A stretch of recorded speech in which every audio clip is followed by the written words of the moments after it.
7, 6. We have main engine start. 4, 3, 2, 1, and liftoff. Liftoff of the 25th Space Shuttle mission, and it has cleared the tower.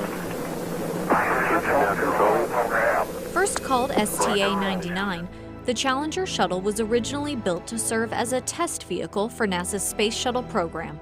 In late 1979, the major process of disassembling STA-99 and replacing many parts and components began. The second orbiter to join NASA's Space Shuttle fleet, OV-99, arrived at NASA's Kennedy Space Center in Florida in July 1982, bearing the name Challenger. Main engine ignition. 4, 3, 2, 1, 0, and liftoff. Liftoff of the orbiter Challenger and the 6th flight of the Space Shuttle. The shuttle has cleared the tower. Challenger launched on her maiden voyage, STS-6, on April 4, 1983. That mission saw the first spacewalk of the Space Shuttle program, as well as the deployment of the first satellite in the Tracking and Data Relay System constellation. The orbiter launched the first American woman, Sally Ride, into space on mission STS-7, and was the first to carry 2 U.S. female astronauts on mission STS-41G. Crew disembarking now. The first orbiter to launch and land at night, Challenger also made the first space shuttle landing at Kennedy Space Center. Touchdown, 6 seconds ahead of time, according to the clock. The shuttle had previously landed at Edwards Air Force Base in California, and a host of scientific experiments and satellite deployments were performed during Challenger's previous missions. So the 25th Space Shuttle mission is now on the way after more delays than NASA cares to count. This morning, it looked as though they were not going to be able to get off. 1 minute, 15 seconds. Challenger's service to America's space program ended in tragedy on January 28, 1986.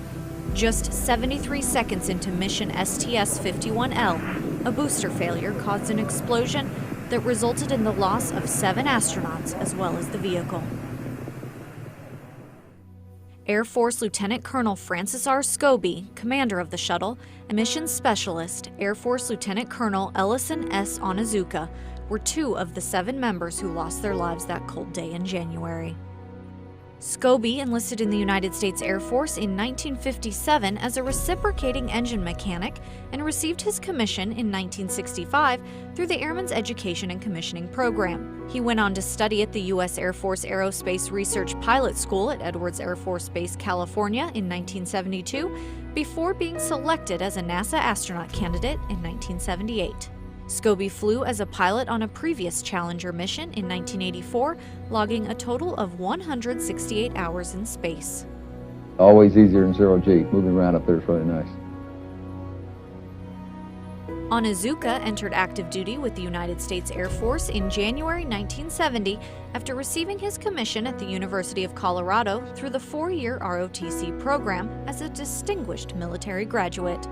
He served as an aerospace flight test engineer and a U.S. Air Force test pilot school instructor before being selected as an astronaut candidate by NASA in 1979.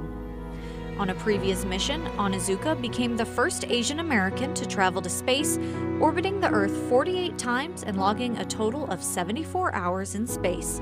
Lieutenant Colonel Onizuka was posthumously promoted to the rank of colonel.